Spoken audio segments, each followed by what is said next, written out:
Le lancement de ce processus d'arrimage de l'ESP au système LMD, utilisant l'approche par compétences, a été motivé par plusieurs textes. Entre autres, l'exigence de la loi cadre numéro 14/004 sur l'éducation du 1er février 2014, sur les impératifs du CAMES, la nécessité de répondre aux besoins de compétences des utilisateurs par manque de pertinence de formation des programmes de santé, la faible opérationnalité des nouveaux diplômés, la nécessité d'assurer la mobilité des apprenants, des enseignants et d'entrer dans l'internationalisation de l'enseignement. C'est dans cette perspective que l'école a amorcé le processus de révision de son programme de formation selon une approche de construction des programmes de formation qui allie le système LMD et l'approche par compétences. La démarche a consisté en deux points importants. La première étape, c'est une enquête sur le métier du cadre de santé publique en vue de déterminer les fonctions, les tâches, les activités réalisées, les valeurs et les qualités attendues de ce cadre, ainsi que les situations professionnelles et problématiques auxquelles il est confronté. Cette enquête a été complétée par une analyse des documents normatifs et de la documentation spécifique en vue de cerner les activités normatives et les thématiques émergentes de santé. La transposition des résultats de cette enquête dans le programme en construction a permis de définir les compétences, ce qu'on appelle la macro-objectif pédagogique, et les capacités attendues du futur cadre de santé publique, les critères d'évaluation de ces compétences et capacités, les contenus de la formation déclinés en termes d'unités d'enseignement et les éléments constitutifs de ces unités d'enseignement, les contenus matières ainsi que les thèmes des séminaires d'intégration. Les tendances dégagées de cette enquête ont orienté la détermination de différentes spécialités et orientations pour la formation en santé publique à l'Université de Lubumbashi.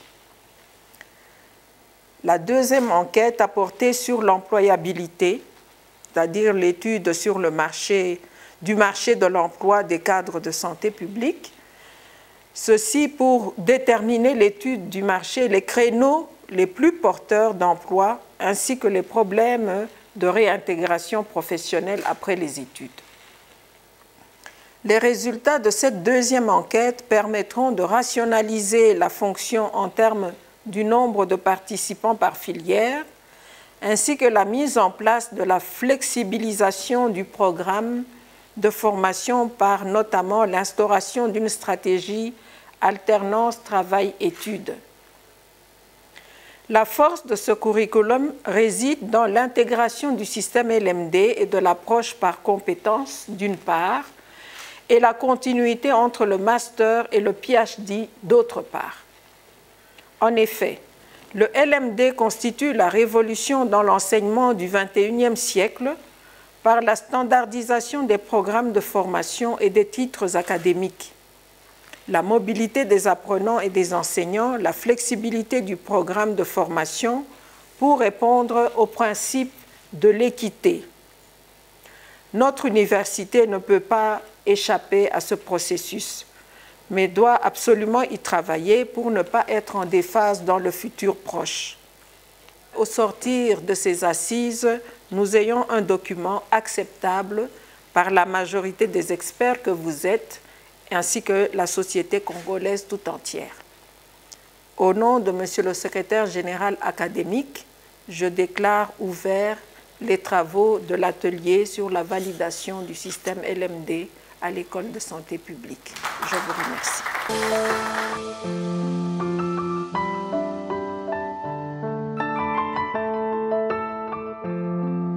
Ma communication de tout à l'heure a porté sur la méthodologie qui a été utilisée.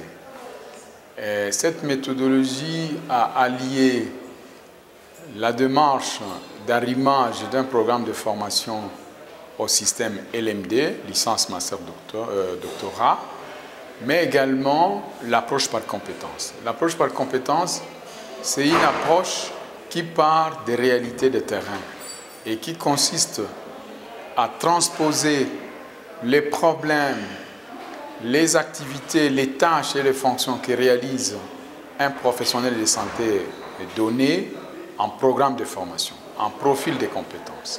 Et ce profil de compétences est ensuite transformé maintenant en programme ou en contenu matière à enseigner, de manière que, espérer que à la fin de la formation, que le professionnel qui sort de l'université soit compétent, soit compétitif, et réponde réellement aux besoins de terrain. Donc, de manière qu'il soit formé à l'image de celui qui travaille, à l'image du professionnel idéal, entre guillemets, et qu'il soit capable de répondre aux besoins de terrain.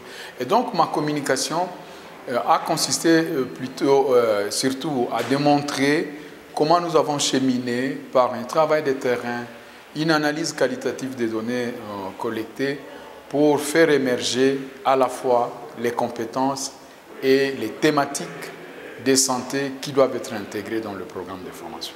Ma présentation a porté sur l'investigation qui a avec comme finalité dégager les tâches et les activités du cadre de santé publique formé à l'école de santé publique de l'université de Lubumbashi.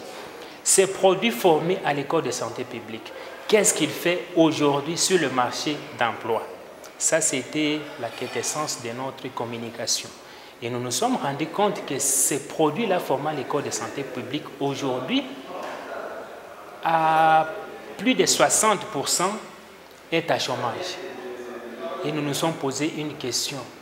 Qu'est-ce qui est à la base de cette situation? Est-ce qu'il faut continuer à former dans ces conditions ou il faut à un moment nous arrêter, revoir notre arsenal éducatif, revoir le programme pour lequel nous recrutons les étudiants? Est-ce que nous devons continuer à former ou nous devons momentanément nous questionner et voir comment continuer avec la marche? Nous sommes en train de valider la réforme du master en santé publique, donc le DEA, le diplôme d'études approfondies et la thèse, donc le PhD. Et on reviendra par après pour voir comment réformer aussi notre licence. Alors c'est très important, cet atelier est vraiment capital et vraiment utile dans le sens où nous avons eu à relever l'inadéquation entre les besoins de formation et la formation que nous sommes en train de dispenser. Alors cet atelier va permettre à ce qu'il y ait adéquation entre la formation que nous donnons aux étudiants et les besoins réels des entreprises ou des sociétés qui vont utiliser ces apprenants ou ces étudiants.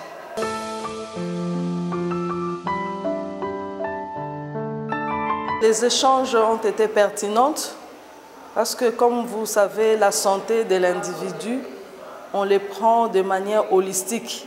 On prend tous les aspects qui entrent en compte et ce qui nous amène à la multisectorialité qui existe entre le ministère de la Santé, le ministère de l'Éducation, le ministère de l'Enseignement supérieur et universitaire. Et lorsqu'on prend la grande proportion des agents que nous utilisons dans nos services, ils sont formés au niveau de l'école de santé publique, plus précisément ici, l'école de santé publique de Lubumbashi. Donc ce sont des agents que la santé utilise plus. Et comme on le sait, il y a une problématique de la gestion des ressources humaines en santé. Donc il y a parfois des filières où les agents sont plus produits que les besoins. Et puis il y a des filières qui sont en carence. Et même ces agents qu'on utilise, parfois il y a des thématiques qu'ils doivent appliquer dans les milieux de services, mais pour lesquelles des matières n'ont pas été prévues dans leur formation.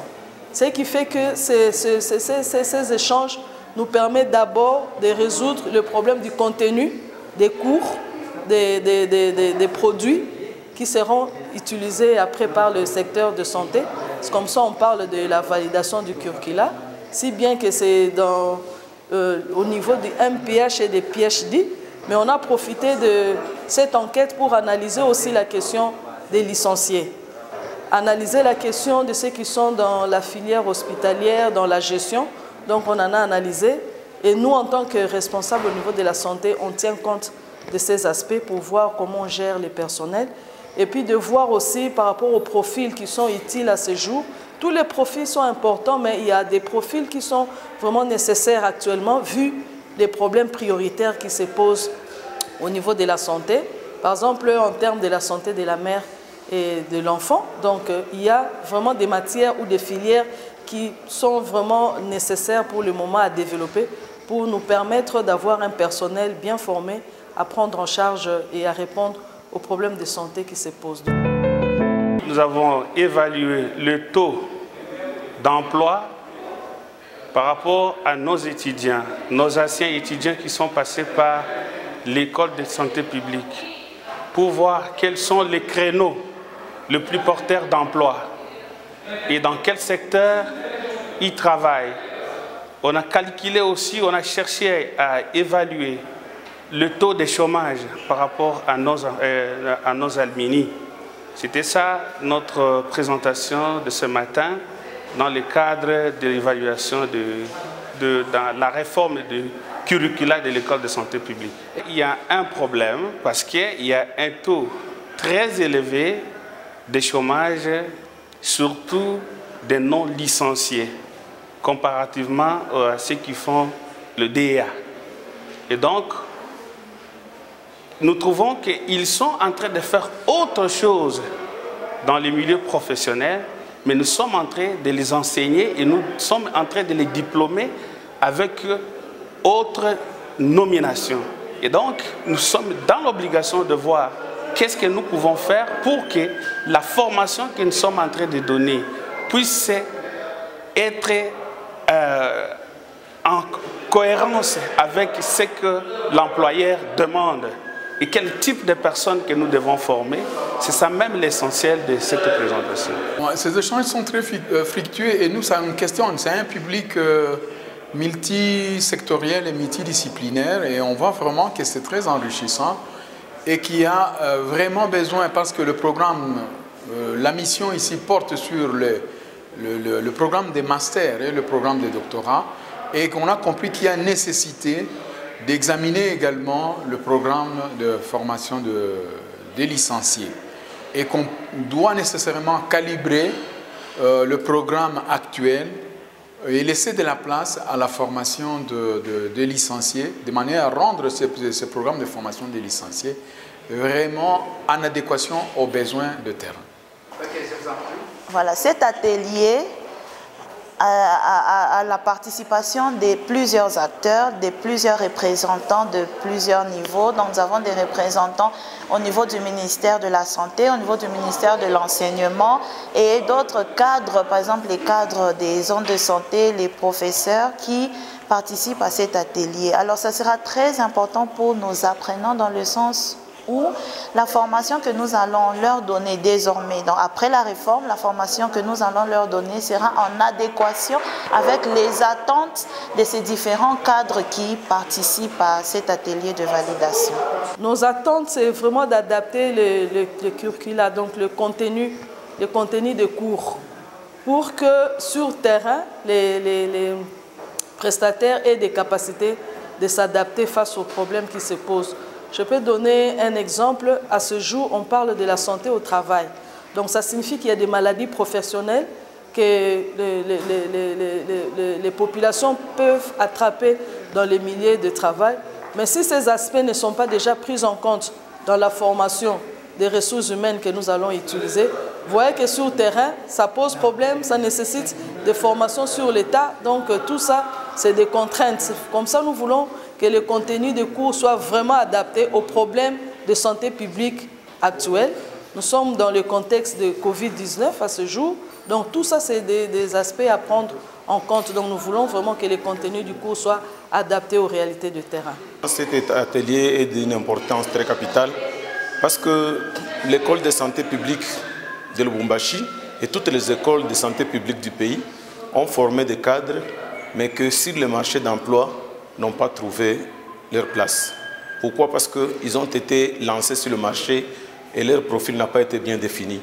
Cet atelier ici nous permettra de recadrer les choses, de donner des suggestions à l'employeur. Le premier employeur, c'est l'État congolais, qui avait exprimé les besoins qu'on puisse former les cadres en santé publique, que l'État puisse les utiliser et que l'État puisse donner des orientations à des structures privées, comme les sociétés minières et toutes autres entreprises, pour que la participation, l'inclusion des cadres de santé publique soit effective et que ces gens soient utilisés à bon escient. Parce qu'il ne suffit pas de former les gens pour ne les avoir pas utilisés. C'est comme si c'était une perte d'énergie et pour les professeurs et pour ceux-là qui sont venus apprendre. Donc avec les lignes qu'on va tracer à la fin de cet atelier, ceux-là qui vont terminer maintenant et ceux qui avaient terminé auront à se situer par rapport à leur profil et par rapport à leur embauche dans les jours à venir. Je crois que c'est l'important de l'atelier de ce jour.